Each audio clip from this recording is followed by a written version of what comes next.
Agora vamos então ao nosso estudo de hoje e vamos aprender, como eu já antecipei para vocês, a respeito dos 7 selos do Apocalipse. Semana passada estudamos a respeito do trono de Deus. Estão lembrados? Deus sentado no seu trono, ao redor dele 24 tronos, e nestes sentados 24 anciãos, 4 seres viventes, com olhos por diante e por detrás. Falamos sobre o que eles significam. E agora, no capítulo 5, nós temos uma continuidade da visão. Olha o que diz o verso 1. Depois vi na mão direita daquele que está sentado no trono um livro, escrito por dentro e por fora, e de todo selado, com quantos selos? 7 selos. Quando olhamos para esse texto, a imagem de selo que vem na nossa mente, não é esta aqui? Vocês já selaram cartas, não? Hoje poucas pessoas enviam cartas, muitos usam correio eletrônico, né? Mas a gente usava no passado muito enviar cartas e selávamos as cartas para que elas chegassem ao seu destino. Ainda hoje muitos usam, mas esse é o conceito de selo que vem à nossa mente quando falamos em um livro selado. Mas nos tempos bíblicos, um selo tinha uma conotação diferente. Não se parecia com o que nós temos hoje. Mas esse livro selado com 7 selos pode ser também traduzido como um rolo selado com 7 selos. Livro ou rolo, a palavra é a mesma. E assim era um selo nos tempos bíblicos. Esse selo geralmente era colocado para impedir de que o objeto fosse aberto. E aqui no Apocalipse está sendo contemplada uma cena em que existem 7 selos. E esses selos estão guardando o conteúdo desse livro. Um livro selado com 7 selos. Agora João continua a descrição no versículo 2. Vi também um anjo forte que proclamava em grande voz: quem é digno de abrir o livro e de desatar os selos? Ora, nem no céu, nem sobre a terra, nem debaixo da terra, ninguém podia abrir o livro, nem mesmo olhar para ele. E eu chorava muito, porque ninguém foi achado digno de abrir o livro, nem mesmo de olhar para ele. Aqui é uma cena interessante. João começa a chorar, porque ninguém podia abrir o livro selado. Parece que era muito importante que esse livro fosse aberto. Nós entendemos de que esse livro contém a história das nações, a história do povo de Deus ao longo das eras. E se esse livro pudesse ser aberto, nós conheceríamos a história do povo de Deus em todas as eras. Cada selo fala sobre isso, sobre um período da história. O Apocalipse tem vários grupos de 7. Nós já estudamos aqui sobre as 7 igrejas, estão lembrados? Agora chegamos aos 7 selos. Depois virão 7 trombetas. Depois 7 pragas. Então há várias categorias de 7 no Apocalipse. Quando estudamos as 7 igrejas, vocês se lembram que estas 7 igrejas representavam 7 períodos pelos quais o povo de Deus passaria? Aqui nos 7 selos é a mesma coisa.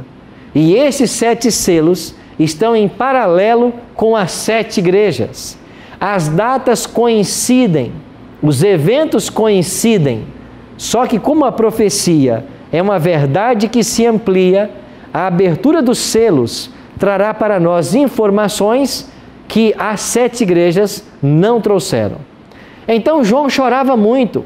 Era importante que esse livro fosse aberto, que os selos se rompessem, mas ninguém foi achado digno. E enquanto João chorava, o que aconteceu?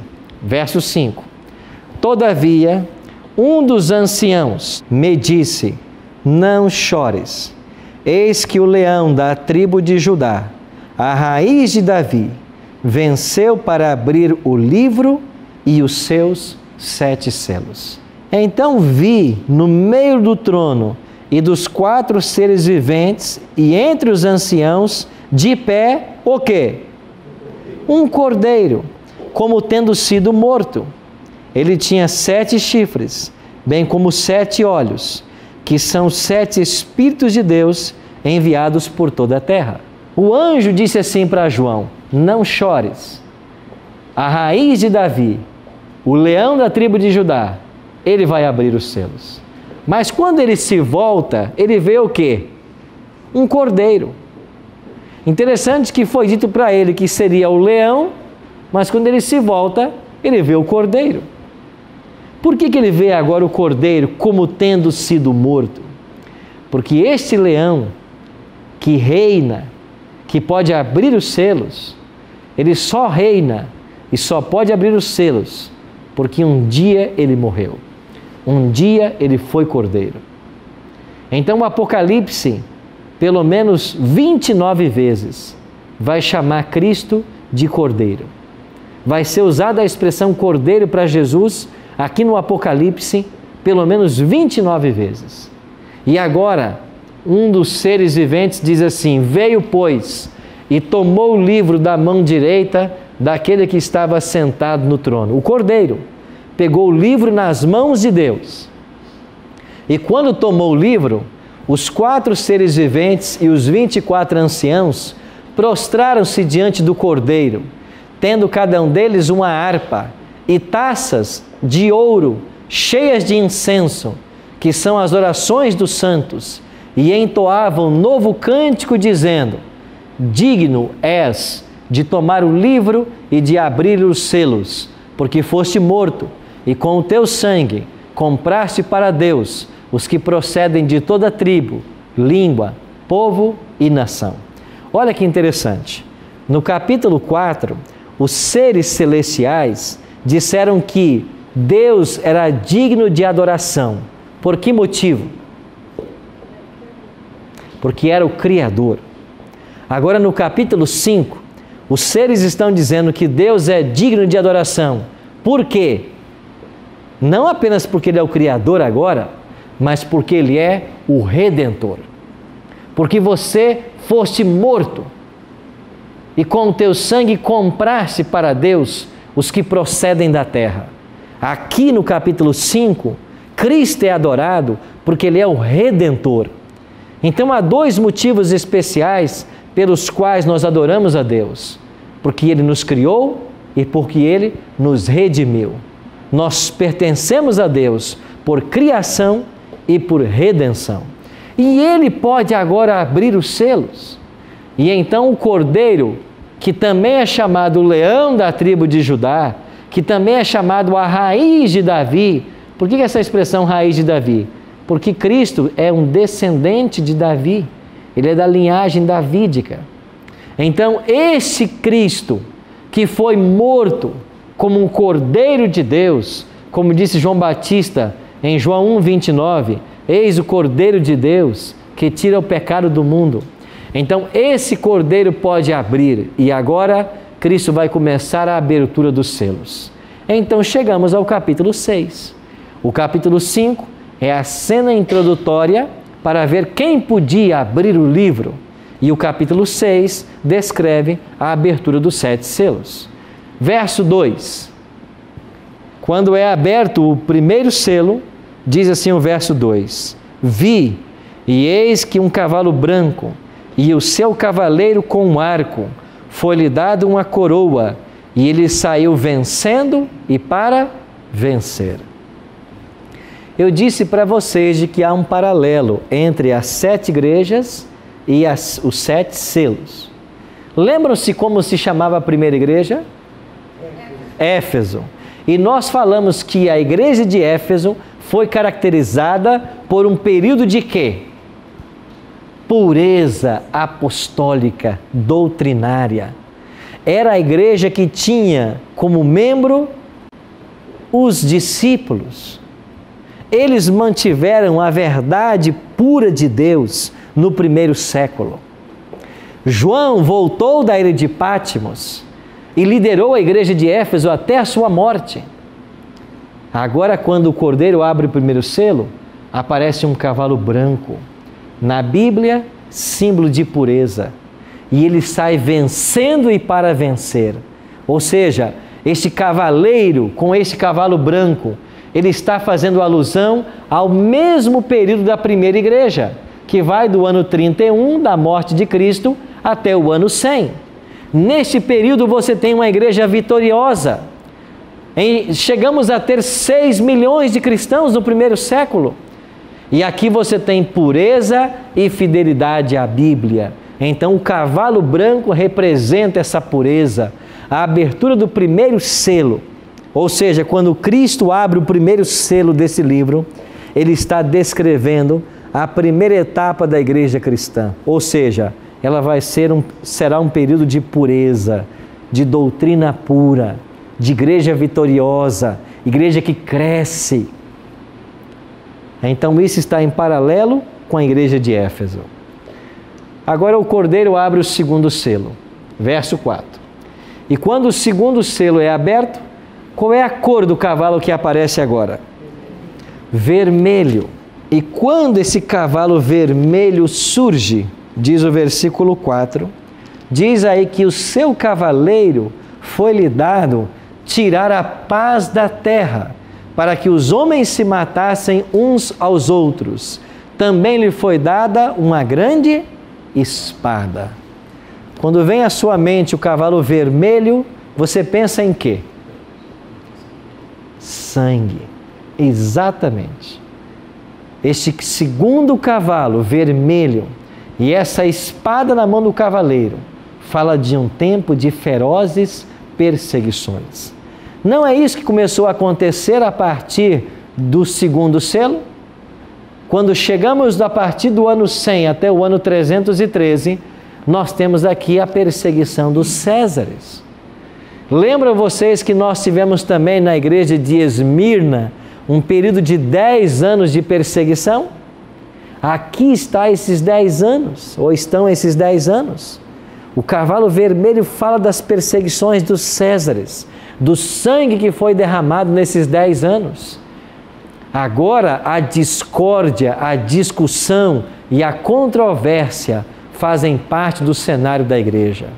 Então o segundo selo é uma alusão à história da igreja cristã, do ano 100, ano aproximado em que morre João, até o ano 313, quando Constantino assina o Edito de Tolerância de Milão e dá fim à perseguição aos cristãos, pelo menos temporariamente. Por isso um cavalo vermelho. O Cordeiro então abre o terceiro selo. E quando o terceiro selo é aberto, qual é a cor do cavalo agora? Preto. Diz assim o verso: venha então, vi, e eis um cavalo preto, e o seu cavaleiro com uma balança na mão. E ouvi uma, como que voz no meio dos 4 seres viventes, dizendo: uma medida de trigo por 1 denário, 3 medidas de cevada por 1 denário, e não danifiqueis o azeite e o vinho. O que significa a abertura desse terceiro selo? Se o cavalo branco representava a pureza, o que você acha que representa o cavalo preto? O oposto da pureza. O cavalo preto vai representar a corrupção da fé. E sabe o que acontece nesse período de 313 até o ano 538? Acontece a queda do Império Romano. E os historiadores dizem que quando sai de cena a figura do imperador, a figura política que sobra é a figura dos bispos. E nós já dissemos para vocês que foi no ano 538 que o bispo de Roma começou a dominar. E quando isso aconteceu, nós tivemos uma época de fome e miséria espiritual. Por quê? Porque a Bíblia foi tirada do povo. E no lugar da verdade apostólica, começaram a se infiltrar dentro da igreja dogmas, tradições e costumes. Querem ver um exemplo? No ano 321, nós temos o primeiro decreto para que os cristãos adorem no domingo. Sabe quem promulgou esse decreto? O próprio imperador Constantino, que havia se convertido, entre aspas, ao cristianismo e depois sido batizado pelo Papa Silvestre. Agora, no ano 321, ele vai baixar um decreto dizendo que o dia que devemos adorar a Deus, que deve ser santificado, é o domingo. 321, para ser exato, no dia 7 de março. No ano 364, no Concílio de Laodiceia, a igreja pega agora esse domingo, que era uma lei civil, e incorpora a uma lei eclesiástica. Agora a igreja começa a orientar que o domingo deve ser observado. Em 370, surge o culto aos santos. E já foi perguntado aqui a respeito de seres humanos que morreram, se eles podem interceder por nós. Veja que desde o ano 370, muitos pretendem cultuar as pessoas que já morreram, mas isto a Bíblia não aconselha. A Bíblia não apresenta isso como correto. Somente Deus deve ser adorado. Em 400 começaram as orações pelos mortos. Ora, você não deve orar por quem já morreu. Quem morreu já teve o seu destino traçado. Ou ele está salvo ou ele está perdido. Quem morre não pode mudar de lado agora. Então nós temos que orar, e muito, pelas pessoas em vida, porque depois que morre, não tem mais o que fazer. No ano 530, foi inventado o dogma do purgatório, um local de tormento eterno. Para que se inventou isso? Para que através do medo levasse as pessoas à religião, à obediência, à submissão à igreja. Quando terminamos o primeiro bloco, nós falávamos da abertura do terceiro selo, um cavalo preto. E esse cavalo preto falava da corrupção da fé, de vários dogmas que entraram dentro da igreja cristã. E nós tínhamos uma pergunta do Guilherme. Doutor Guilherme, por favor. Pastor, o Novo Testamento terminou de ser escrito por volta do ano 100. Ok? Com a morte de João. De João. E quando que esses escritos chegaram às mãos do povo? Os escritos do Novo Testamento. Do Novo Testamento. Ok?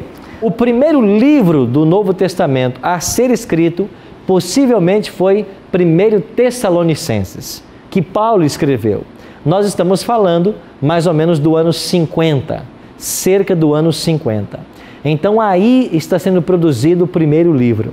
Agora, esses livros que foram escritos, e Paulo foi quem mais escreveu, eles circulavam nas igrejas. Tanto é que Pedro vai dizer em sua carta que Paulo escreveu coisas difíceis de compreender. Ou seja, o próprio Pedro, que morreu no ano 67, já lia os escritos de Paulo. Então eles eram lidos pelas igrejas, já mesmo com os apóstolos vivos. Então eles foram escritos e endereçados às igrejas. Por exemplo, Paulo escreveu aos Coríntios. Essa carta foi para a igreja de Corinto e eles leram essa carta lá. Ele escreveu uma carta para Timóteo, um pastor. Timóteo recebeu a carta, leu, depois tornou conhecido da igreja. E elas foram compondo o que nós chamamos de cânon do Novo Testamento. Os evangelhos também foram escritos depois do ano 50, 60. O certo é que quando termina o primeiro século, todos os 27 livros já estão escritos. Eles já eram usados na época e depois foram difundidos para outras igrejas também, porque foram se fazendo cópias de cópias de cópias. Não sei se eu respondi sua pergunta. Então a igreja teve acesso de imediato e depois ficou estendido para as igrejas de outros períodos. Nós tínhamos também uma pergunta aqui. Eu gostaria de saber por que desse decreto de adoração no domingo, qual a razão dessa mudança, né? E também por que o nome de domingo? Por que o nome domingo? Muito boa a sua pergunta, Santero. Esse decreto de Constantino foi, na realidade, uma jogada política, porque ele viu o cristianismo crescendo e ele era líder do império, ele já tinha o apoio dos cidadãos, mas ele queria ter apoio também dos cristãos. Ele queria ter o apoio de todas as classes. Então ele pensou assim: se eu tornar o domingo um dia santo, Primeiro, os cristãos terão um dia para adorar o seu Deus. Segundo, eu vou continuar homenageando o Deus principal do império, que era o Deus Sol. Tanto é que o imperador de Roma era um adorador do Sol. E em inglês, a palavra domingo quer dizer isso, né? Sunday, dia do Sol. Mas no latim, por exemplo, que é a primeira versão da Bíblia que nós vamos ter vai ser para a língua latina, a expressão foi traduzida como Domini, que quer dizer do Senhor. Então, era o dia do Senhor imperador. Domini, nesse contexto, é a oração do Senhor imperador, ou dia do Senhor imperador. Domini em latim quer dizer isso, do Senhor. Então, a oração dominical, por exemplo, que é a oração do Pai Nosso, em Mateus 6:9, é chamada também de oração dominical, quer dizer a oração do Senhor. Só que ali é o Senhor Jesus Cristo quem ensinou a oração. Então, a expressão nasceu daí. Em Apocalipse, você vai ter esta ocorrência dessas mudanças, justamente como um cumprimento também da profecia de Daniel 7:25. Daniel disse que os homens cuidariam em mudar os tempos e a lei. E a lei de Deus começou a ser atacada já aqui, quando trocaram o sábado pelo domingo. O terceiro selo foi aberto. Esse terceiro selo está em paralelo com a igreja de Pérgamo, que é a terceira igreja. Agora vamos para o quarto selo. Quando o Cordeiro abre o quarto selo, o que é que acontece? Verso 8. Olhei e eis um cavalo, de que cor agora? Amarelo, verso 8. E o seu cavaleiro, sendo esse chamado o quê? Morte. E o inferno estava seguindo. Foi-lhe dada autoridade sobre a quarta parte da terra, para matar a espada pela fome, com a mortandade e por meio das feras da terra. Agora surge um cavalo amarelo. Algumas versões traduzem pálido, desfigurado. Esta é a condição da igreja que vai coincidir com a igreja de Tiatira.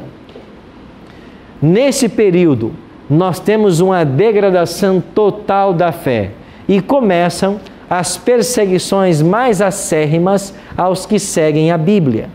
Estão lembrados que no ano 538 começa a supremacia papal? Segundo a profecia do Apocalipse, que vamos estudar no capítulo 13, este poder dominaria o mundo por 1260 anos, a partir de 538. Então, nesse momento, nós temos uma completa degradação da fé. Por isso, um cavalo amarelo, pálido. Esse cavalo amarelo fala agora de um momento totalmente degradante da fé. Perseguição aos que seguem a Bíblia. E continuam os dogmas vindo parar dentro do cristianismo. Estamos falando de atos que foram instituídos pelo sistema papal e que levou a fé à sua degradação completa. Por isso o cavalo amarelo.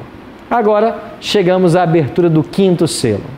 Quando é aberto o quinto selo, o que ocorre? Verso 9. Quando ele abriu o quinto selo, vi debaixo do altar as almas daqueles que tinham sido mortos por causa da palavra de Deus e por causa do testemunho que sustentavam. A primeira leitura que nós fazemos desse texto, fica uma dúvida muito grande. Almas debaixo do altar, que altar a Bíblia se refere? Nos dias do santuário que Moisés construiu, havia lá também um altar onde as ofertas eram queimadas. E a base desse altar, o sangue dos animais era derramado. Agora, na abertura do quinto selo, é evocada uma cena do santuário. E o sangue dos mártires, a exemplo daquelas ofertas, daqueles animais, que também foi derramado por amor a Cristo, está clamando por justiça. Aqui não devemos entender a alma num contexto popular dos dias de hoje, como algo que o ser humano tem e que na morte se separa dele. Isso não é bíblico. O que a Bíblia ensina é que o ser humano é uma alma. Ele não tem uma alma, ele é uma alma. E quando a pessoa morre, morreu a alma. A alma é mortal, diz a Bíblia, a despeito que muitos ensinem a mentira que a alma é imortal. A Bíblia declara claramente em Ezequiel: a alma que pecar, essa morrerá. A alma morre, e a alma é a própria pessoa. Então, na Bíblia é usado esses termos de forma sinônimas. Então vem a resposta no versículo 11. Então, a cada um deles foi dada uma vestidura branca, e lhes disseram que repousassem ainda por pouco tempo, até que também se completasse o número dos seus conservos e seus irmãos, que iam ser mortos como igualmente eles foram. O que aconteceu então foi dito para eles: ainda faltam outros mártires morrerem, até que o número se complete. Então a justiça será feita. Pois bem, amigos, estas almas debaixo do altar, na abertura do 5º selo, falam para nós de um período de 1517 a 1798. Quando, nesse período, mesmo após a Reforma Protestante, que foi em 1517, muitos ainda tiveram suas vidas ceifadas por amor a Cristo. Chegamos então à abertura do 6º selo. Olha o que diz o Apocalipse no verso 12. Vi quando o Cordeiro abriu o 6º selo, e sobreveio grande terremoto. O sol se tornou negro como saco de crina, a lua toda como sangue. As estrelas do céu caíram pela terra como uma figueira, quando abalada por forte vento, deixa cair os seus figos. Quando o 6º selo é aberto, nós temos um grande terremoto, um sinal no sol, um sinal na lua e a queda das estrelas. 4 eventos são descritos na abertura do 6º selo. Em que momento o 6º selo se abriu? Cristo também falou sobre ele. Olha o que disse Jesus em Mateus 24, 29. Logo em seguida a tribulação daqueles dias, o sol escurecerá, a lua não dará a sua claridade, as estrelas cairão no firmamento e os poderes do céu serão abalados. Perceba que Jesus fez a mesma descrição que o 6º selo está fazendo. Ou seja, terremoto, sinais no sol, na lua e nas estrelas. Quando esses eventos tiveram lugar na história? Se você pegar uma enciclopédia como a Mirador, por exemplo, você vai ter lá o dia escuro. E o dia escuro da enciclopédia é o dia 19 de maio de 1780. O que aconteceu nesse dia? Houve um eclipse e naquela noite a lua apareceu no céu vermelha como sangue. Então, em 1780, nós temos 2 eventos. Só que em 1755, ocorreu o grande terremoto de Lisboa. E esse terremoto é o primeiro que nós vamos ter numa escala nunca antes vista, 1755. E em 1833, você tem a chuva de estrelas na Nova Inglaterra, nos Estados Unidos. Então, os 4 eventos aconteceram em 1755, 1780 e 1833. Ou seja, abriu-se o 6º selo. Então, veja, João está falando de 4 eventos. Quando eu vou para Mateus, o Cristo falou dos mesmos eventos. Quando eu vou para a história universal, eles descrevem os eventos. Pronto. A profecia, ela só pode ser explicada claramente quando ela tem o seu cumprimento cabal. Agora nós podemos olhar de uma forma retrospectiva e entender que de fato era isso que Cristo se referia. Era isso que mostrava a abertura do 6º selo. Então nós não podemos basear nossa informação fora da Bíblia. Tem que ser na palavra. Agora veja o momento que estamos vivendo. O 6º selo foi aberto e nós falamos para vocês aqui em 1755, 1780, 1833. Quantos selos estão para ser abertos no Apocalipse? Falta um, são 7. Ou seja, o que vai acontecer então na abertura do 7º selo? Então olha aqui o capítulo 8, verso 1. Quando o Cordeiro abriu o 7º selo, houve silêncio no céu por quanto tempo? Meia hora. Agora, por que é que nós saímos do capítulo 6 e fomos para o capítulo 8 para abrir o 7º selo? Você tem um parêntese entre o 6º e o 7º selo. E qual é esse parêntese na Bíblia? É todo o capítulo 7.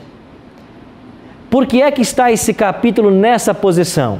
Porque olha o que diz o capítulo 6, versículo 14 em diante. O céu recolheu-se como um pergaminho quando se enrola. Eu estou lendo Apocalipse 6, 14. Todos os montes e ilhas foram movidos do seu lugar.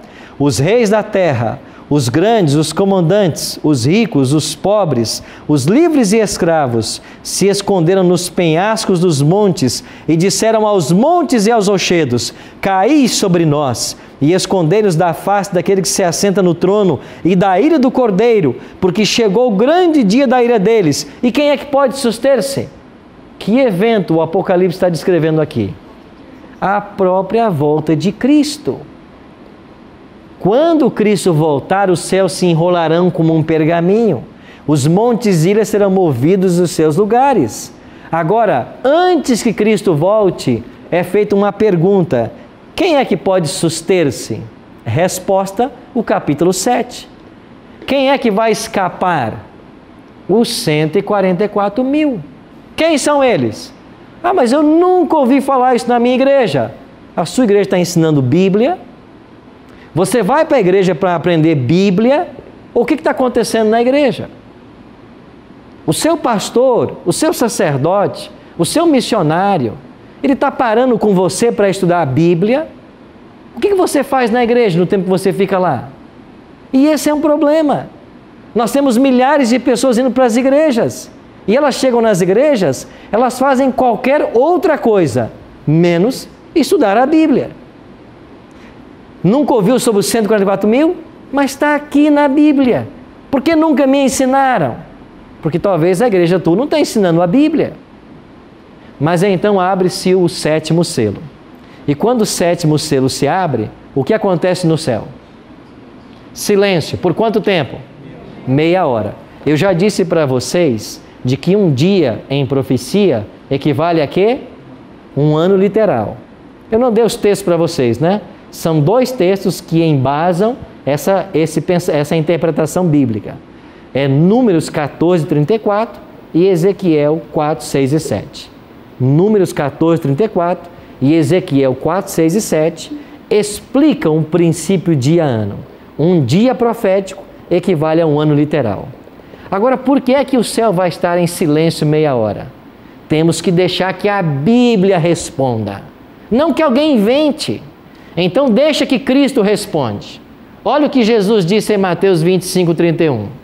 Quando vier o Filho do Homem na sua majestade e todos os anjos com ele, então se assentará no trono da sua glória. Quando Cristo voltar, que é a abertura do 7º selo, o último que falta, quantos anjos virão com ele?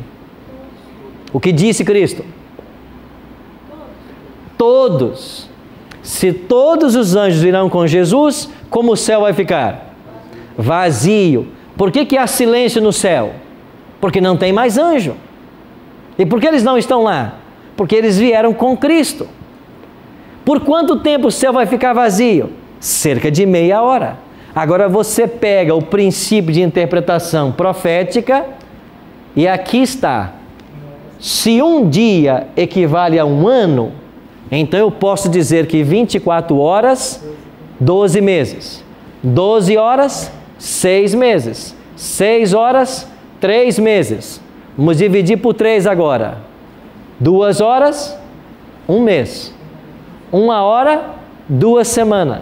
30 minutos, 1 semana. Só que ali diz assim, cerca de meia hora. Não é assim que está na sua Bíblia? Não é meia hora exata. Cerca de meia hora. Ou seja, 1 semana ou cerca de 1 semana será o tempo que Cristo vai gastar para vir do 3º céu, aonde Ele está hoje, no santuário, a esta terra, buscar os salvos e voltar para os céus. Uma semana. Mas pastor, eu nunca ouvi isso. Eu pergunto mais uma vez. A gente se reúne na igreja para fazer o quê? Para estudar a Bíblia, para ver o que Jesus está ensinando. A gente tem medo da Bíblia. Você está confiando em revelações que as pessoas fazem o tempo inteiro. Revelações que não têm conexão com nada, que não fazem sentido. Esta é a palavra do Senhor para você? Não, a palavra do Senhor para você é a Bíblia. Deixe que a Bíblia se interprete. Você tem que estudar a Bíblia. Se a igreja que você vai não ensina a Bíblia, você está perdendo o seu tempo. Você tem que estudar a Bíblia. E olha quanta coisa bela a Bíblia tem para nos ensinar. E as pessoas não conhecem isso. Por que não? Porque aqueles que deviam ensinar não estão ensinando. Pastor, então com base aqui nessa meia hora, então até Jesus vir com os anjos e no vídeo de glória nos buscar, então todo esse processo vai demorar 7 dias até a gente chegar no céu. Cerca de uma semana, exatamente. Então demoraria 7 dias para a gente chegar no céu. Ele vir e voltar. E voltar, o processo todo, então. Todo o processo, porque é o céu em silêncio. E o céu fica em silêncio quando ele sai do céu. Muito. Certo? Obrigada. Meus amigos, o grande dia da volta de Cristo se aproxima. Nós estamos vivendo os últimos grãos da ampulheta do tempo. E nós precisamos voltar nossos olhos hoje para o maior evento de toda a história humana. O glorioso dia que Jesus vai voltar. A abertura do 7º e último selo. Por que nós devemos nos preparar para esse dia? Por que a nossa vida deve estar rendida a esse Deus? Lembra no capítulo 4? Porque tu criaste todas as coisas. Lembra do capítulo 5? Porque com o teu sangue compraste para Deus. Quem foi digno em todo o universo de abrir os selos? O Cordeiro. E por que ele foi digno? Porque ele morreu. Tu morrestes. E com o teu sangue compraste para Deus os que procedem de toda tribo, língua, povo e nação. Nós pertencemos a Cristo. Ele é o ser digno. A nossa adoração deve ser dele. A nossa vida tem que ser dele. Será que eu estou falando para alguém nesta hora que se sente sábio demais para dar espaço para Deus no coração? Será que eu estou falando agora para um homem de negócios que conquistou um patrimônio financeiro extraordinário? Você acha que você não precisa de Deus, não é? Pois daqui a pouco, algumas coisas começam a acontecer. Você vai sentir necessidade de um Deus. Ele está aí perto de você, sempre esteve. Estou eu falando para alguém que se declara abertamente ateu, nunca precisou de Deus? Você tem que render a sua vida a este Salvador, porque só Ele é digno. E sabe por que Ele é digno? Porque Ele foi morto. A sua adoração deve ser para Ele. Eu vou convidar o